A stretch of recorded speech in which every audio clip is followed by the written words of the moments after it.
శ్రీమాత్రే నమః. ఓం నమ శివాయ. కార్తీక పురాణం 11వ అధ్యాయం. కార్తీక మాసమున కార్తీక పురాణం వినట వలన కలుగు ఫలము. పిమ్మట వశిష్ఠుడు ఇట్లా చెప్పెను. మహారాజా, కార్తీక మాసంలో అవిసె పూలతో జనార్దనుని పూజించినవాడు పాపములన్నీ నశించి చాంద్రయాన వ్రత ఫలము పొందగలడు. గరికతోనూ కుశలతోనూ హరిని పూజించినవాడు వైకుంఠమును పొందగలడు. రంగురంగుల వస్త్రములను హరికి సమర్పించువాడు మోక్షం పొందును. కార్తీక స్నానం ఆచరించి విష్ణు సన్నిధిన దీపమాల నుంచువాడు, పురాణం వినువాడు సమస్త పాపముల నుండి విముక్తిగాంచి పరమపదము పొందును. ఇందుకు సంబంధించిన ఒక కథ చెప్పెదను, వినుము.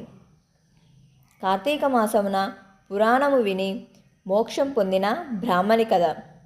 కళింగ దేశంలో మందరుడను ఒక బ్రాహ్మణుడుండెను. అతడు సంధ్యావందనాదులు చేయక ఇతరుల వద్దకు కూలి పనులు చేయుచుండెను. అతని భార్య సుశీలయను పేరు పొందెను. ఆమె మంచి గుణములు కలిగి స్త్రీలోకమునకు ఆదర్శ మహిళయై అలరారుచుండెను. ఆమె తన భర్త దుర్గుణములు గలవాడైనను నిర్లక్ష్యం చూపక అతనిని దైవముగా భావించి సేవించుచుండెను. కొంతకాలం గడిచిన తరువాత ఆ బ్రాహ్మణుడు కూలి పనులు చేసి జీవించుట కష్టమని తలిచి ఖడ్గమును చేపట్టి అడవిలో దాగియుండి బాటసారులను కొట్టి హింసించి వారి నగలను ధనమును అపహరించి దానితో కుటుంబ పోషణ జరుపసాగెను. ఒకనాడు ఆ బ్రాహ్మణుడు అడవిలో ఒకచోట దాగియుండి ఆ దారిన పోవచున్న ఒక బ్రాహ్మణుని పట్టుకొని ఒక చెట్టునకు కట్టి అతని వద్దనున్న నగలను ధనమును అపహరించెను. ఇంతలో ఒక కిరాతుడు అక్కడికి వచ్చి ఆ ఇద్దరు బ్రాహ్మణులను చంపి వారి వద్ద ఉన్న నగలను ధనమును హరించెను. అప్పుడు అచటి గుహలోనున్న పులి నరవాసన గ్రహించి వేగముగా వచ్చి కిరాతనుపై పడి కొట్టెను. కిరాతుడు కత్తితో పులిని పొడిచెను. కొంతసేపటికి ఆ పులి కిరాతుడు కూడా మరణించిరి. ఆ విధముగా ఇద్దరు బ్రాహ్మణులను కిరాతుడును పులియు ఒక్కచోట మరణించి యమలోకమునకు పోయిరి. యముని ఆజ్ఞానుసారం యమదూతలు వారిని పురుగులతోనూ మలమూత్రములతోనూ గాఢాంధకరములతోనూ నిండి భయంకరముగా ఉన్న తప్త రక్త కూపం నందు పడివేసిరి. సుశీలయను బ్రాహ్మణి సకల ధర్మము లాచరించుచు ఆచారవంతురాలైన హరిభక్తు గలదై సజ్ఞాన సాంగత్యం కలిగి ఎల్లవేళలా భర్తను స్మరించుచుండెను. ఇట్లుండగా ఒకనాడు ఆమె ఇంటికి ఒక యతీశ్వరుడు వచ్చెను. బ్రాహ్మణి ఆ యతిని చూసి నమస్కరించి భిక్షపెట్టి, మహాత్మా, మిమ్ము దర్శించడం వలన నేను ధన్యురాలైతిని. నా భర్త ఇంటి వద్ద లేరు. ఆయననే ధ్యానించుచు నేను ఈ ఇంటిలో ఒంటరిగా గడుపుచున్నాను అని చెప్పగా ఆ యతీశ్వరుడు ఆమె మాటలకు, తల్లి, నేడు కార్తీక పౌర్ణమి మహాపర్వదినము. ఈనాడు సాయంత్రము నీ గృహమున విష్ణు సన్నిధిలో పురాణ కాలక్షేపం జరగవలెను. అప్పుడు దీపము కావలెను. దీపమునకు కావలసిన నూనె నా వద్దనున్నది.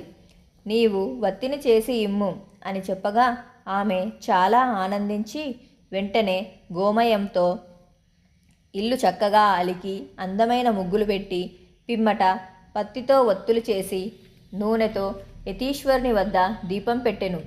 యతీశ్వరుడు అది చూసి సంతోషించి ఆ దీపంను వెలిగించెను.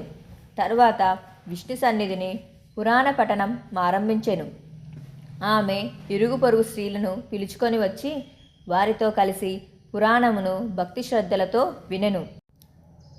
తరువాత యతీశ్వరుడు అచటి నుండి వెళ్ళిపోయెను. బ్రాహ్మణి హరిధ్యానం వలన జ్ఞానమును పొంది కొంతకాలమునకు మరణించెను. తక్షణము విష్ణుదూతలొక దివ్యవాహనం తీసుకొని వచ్చి ఆ విమానములో ఆమెను ఎక్కించుకొని జయ జయ ధ్వనులు చేయుచు వైకుంఠమునకు తీసుకొని పోవుచుండిరి. అప్పుడు ఆమె మార్గమధ్యమున నరకమును చూచి ఆశ్చర్యను పొంది విష్ణుదూతులను చూచి, అయ్యా, కొంచెం ఆగుడు. ఈ నరకకూపమున నా భర్త మరి ముగ్గురితో పడియుండుటను కారణమేమిటి? ఆ శిక్షల నుండి ఎట్లు విముక్తి పొందగలరో తెలపండి అని అడిగెను. విష్ణుదూతలిట్లు చెప్పిరి. అమ్మా, నీ భర్త పరులను హింసించి వారి ధనమును అపహరించినాడు. వేదోక్తమగు ఆచారంను వదిలి అనేక పాపకృత్యములు ఆచరించినాడు. అందువలన ఈ నరకమునందు శిక్ష అనుభవించుచున్నాడు. అతనితో ఉన్న బ్రాహ్మణుడు మహాపాపి, మిత్రదోహి. వీడు తన బాల్యమిత్రుణ్ణి మోసగించి చంపి అతని ధనమును అపహరించి ఇతర దేశమునకు పోవుచుండగా నీ భర్తచే బంధించబడినాడు.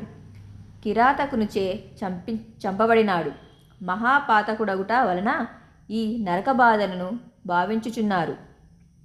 వారి ప్రక్కనున్నవాడే ఆ కిరాతకుడు. వాడే నీ భర్తను అతనిచే బంధించబడిన బ్రాహ్మణుని చంపి వారి వద్దనున్న నగలను ధనమును హరించినాడు. ఇద్దరు బ్రాహ్మణులను చంపుట వలన వీడికి శిక్ష అనుభవించుచున్నాడు. పులి, కిరాతులు పరస్పర ఘాతములచే మరణించెను. ఈ పులి పూర్వజన్మమందు ద్రావిడ బ్రాహ్మణుడు. అప్పుడతడు ద్వాదశి నాడు భక్ష్య విచక్షణ లేక తైలమును భుజించుచుండేవాడు. అందువలన వీడు ఈ నరకమందు దుర్భరమైన యాతనలు పొందుచున్నాడు. వీరి బాధల నుండి విముక్తి పొందవలనన్నా నీవు కార్తీక మాసమున చేసిన పుణ్యమును వీరికి దారపోయము.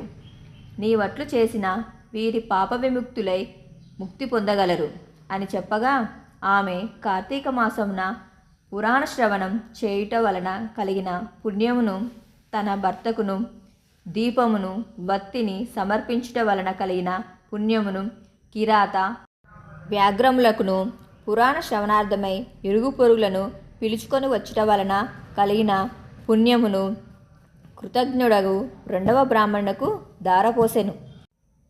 అంతటా వారు నలుగురు ఆ నరకకూపం నుండి విముక్తి పొంది బ్రాహ్మణునితో విష్ణుదూతలు తెచ్చిన దివ్య విమానం ఎక్కి వైకుంఠమునకు వెళ్ళిరి. కనుక కార్తీక మాసమునందు పురాణం వినువాడు విష్ణులోకమును పొందును. ఈ కథ విన్నవారు మోక్షం పొందుదురు అని చెప్పెను. శ్రీమాత్రే నమః.